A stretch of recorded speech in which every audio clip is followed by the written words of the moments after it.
abal-abal ya. Kita untuk part 2 nya ya, untuk arah menuju ke Yang ya rekan-rekan, ini sudah sampai di sekitaran daerah Sukorejo ya, jalur Poleri Parahan ya. Ini rekan-rekan, jalannya masih seperti biasa, beton, jalurnya cukup bagus ya.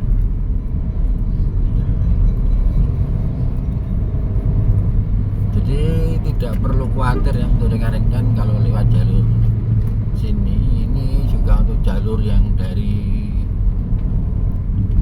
Magelang atau dari Temanggung, dari Secang, Jogja yang arah menuju ke Pantura atau bis-bis pariwisata itu bisa lewat dari sini ya. Karena memang jalannya cukup lebar ya rekan-rekan ya.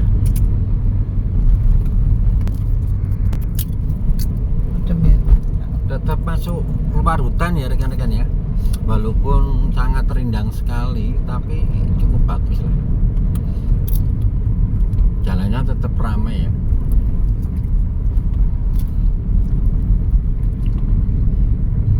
Jalannya tetap masih turun naik, tetap harus waspada ya rekan-rekan. Kanan kirinya masih hutan gitu ya, hutan karet. Saat ini kita ada di hutan karet.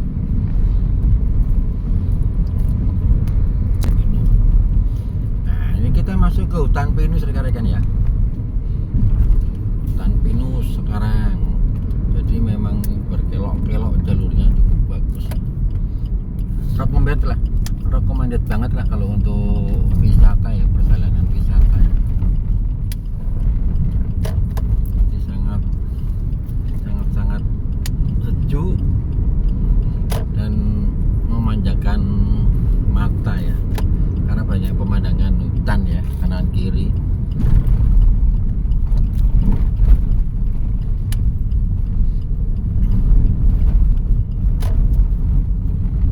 Jalannya masih tetap berkelok-kelok rekan-rekan ya, tapi tidak se ekstrim di sekitaran Ngebluk tadi ya, yang perkebunan cengkeh tadi ya. Kalau di sini sudah lumayan jalannya besar, jadi tidak terlalu banyak kelok-kelok, walaupun masih, tapi nggak terlalu ekstrim ya rekan-rekan.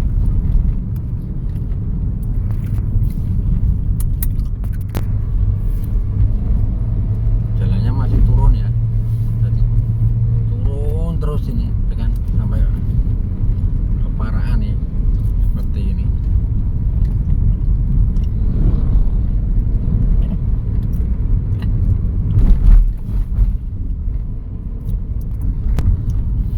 Nah, kita udah sampai Pasar Candiroto ya rekan-rekan ya. Nanti habis ini ketemu pertigaan, kita ambil ke kanan ya, belok ke kanan ya rekan-rekan ya. Jadi kita akan masuk ke kanan. Ini kanan. Rekan-rekan ya. Wes.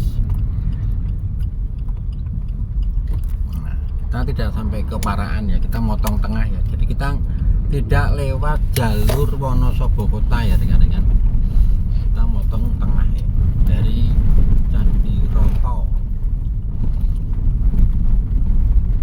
Jadi setelah Pasar Candiroto ya rekan-rekan, kita ambil ke kanan ya.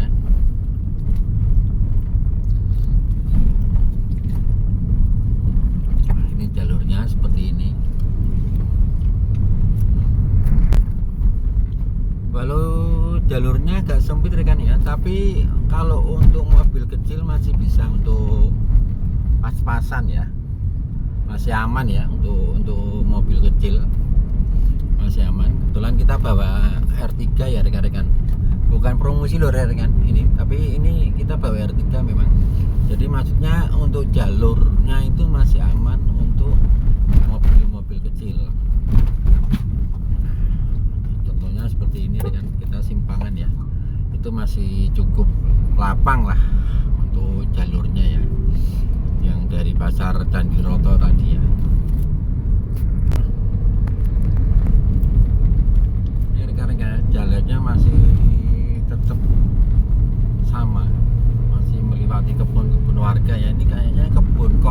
rekan-rekan, kebun-kebun keluarga ya.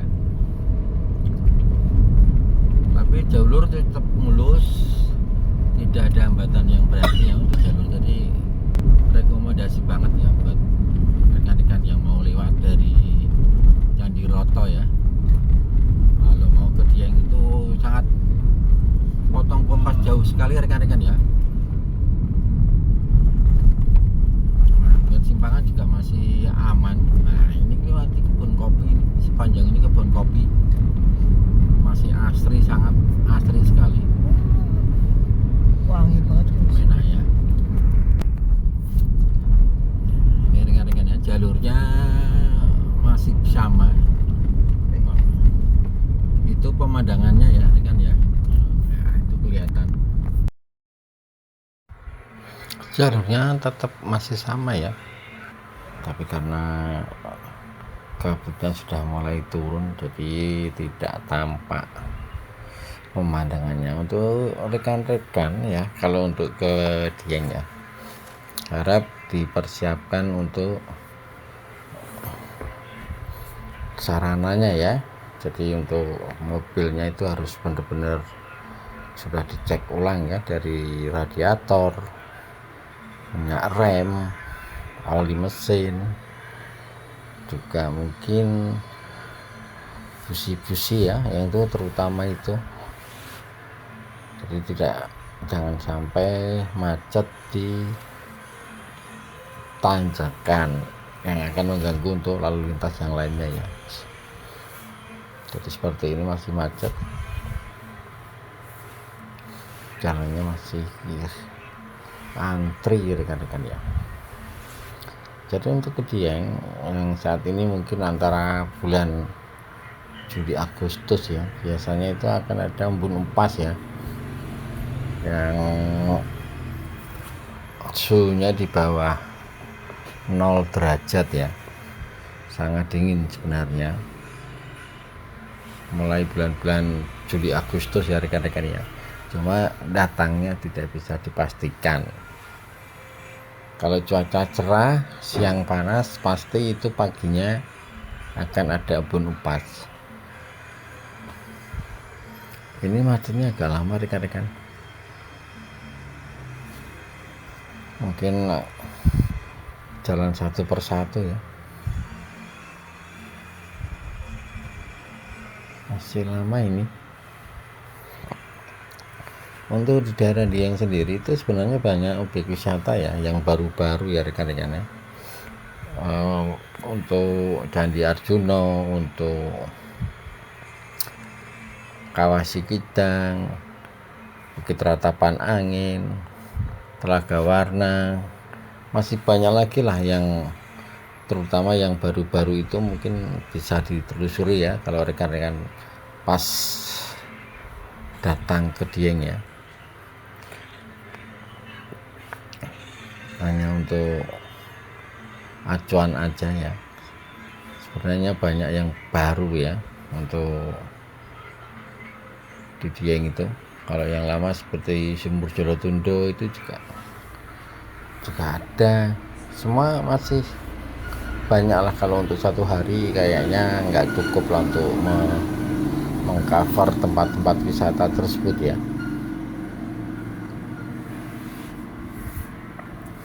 Nah ini macetnya agak lama rekan-rekan, jadi agak lama ini. Nah ini udah mulai jalan rekan-rekan ya.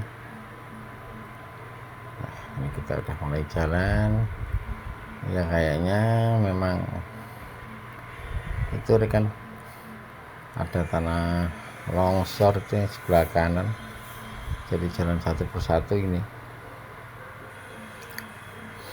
Nah ini yang sebelah kanan longsor rekan-rekan ya. Kita harus tetap hati-hati, jaga kondisi mobil ya, yang seperti tadi saya bilang di atas, harus selalu siap untuk akselerasi mobil, terutama untuk mobil-mobil matic harus selalu diperhatikan ya.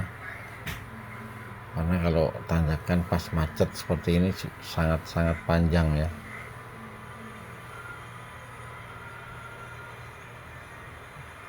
Ini kendaraan kadang-kadang memang begitu rekan ya, jadi dia tidak mau ngalah, jadinya agak terpojok ya,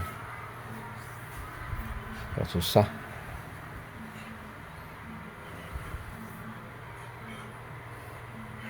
Biasanya nggak mau ngalah kalau sepeda motor itu.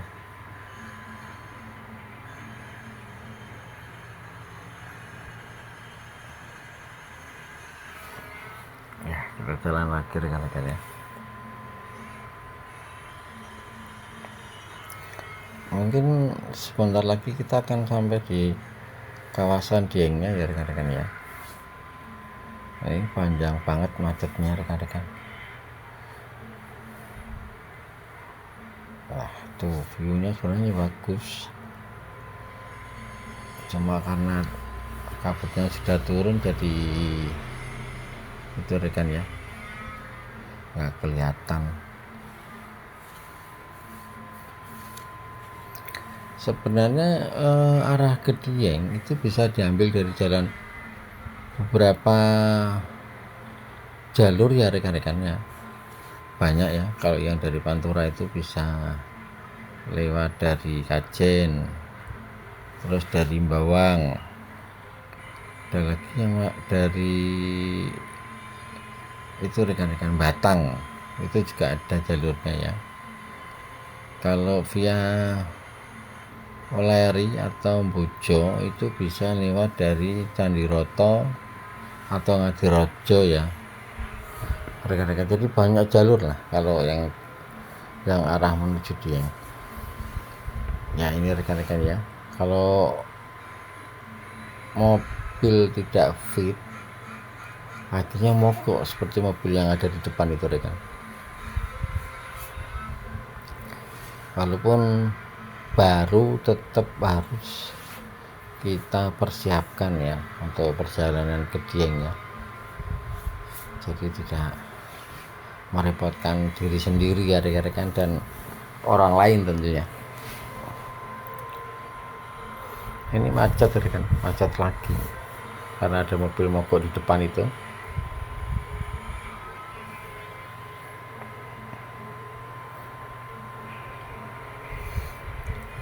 Nah, ini mulai jalan lagi ya.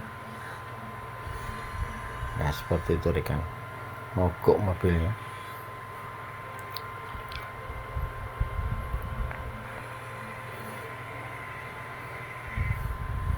Memang harus fit kondisi armadanya untuk. Nah, ini penumpangnya turun rekan-rekan jalan karena mogok ya. Ini masih nanjak terus rekan-rekan ya,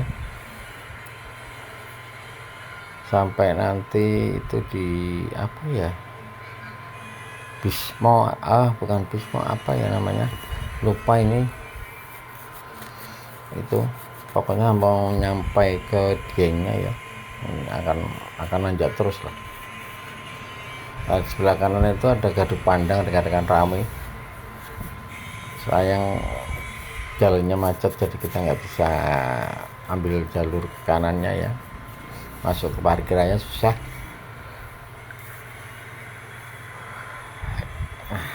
Intinya kita harus tetap waspada, tetap harus menjaga kondisi kendaraan, itu aja rekan-rekan. Tapi untuk rekan-rekan kalau ke Dieng hanya untuk 1 hari itu saya rasa kurang ya waktunya ya.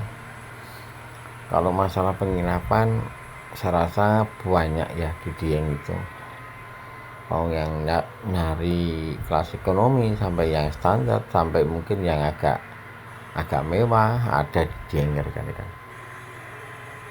Jadi jangan khawatir untuk masalah penginapannya ya, dan untuk makanannya juga masih tergolong familiar ya, biasa seperti di tempat-tempat lainnya ya, dan di kategori tidak terlalu mahal ya. Ini tadi terus menanjak rekan-rekan ya, mungkin sekitar 5 kilo lagi ya, mungkin kita akan sampai ke objek wisatanya ya.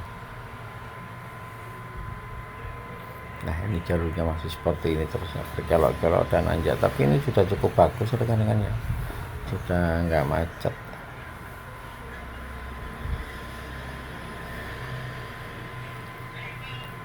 Untuk bis besar kayaknya tidak recommended ya untuk naik ke atas ya rekan-rekan ya. Biasanya elep lah, itu masih bisa untuk naik ke atas ya. Nah ini rekan-rekan, jalurnya masih nanjak terus seperti ini. Nah kita sudah sampai di batas ya, atau Tugu Selamat Datang ya, masuk area Dieng ya rekan-rekan ya. Ini masih sebentar lagi kita udah nyampe ya.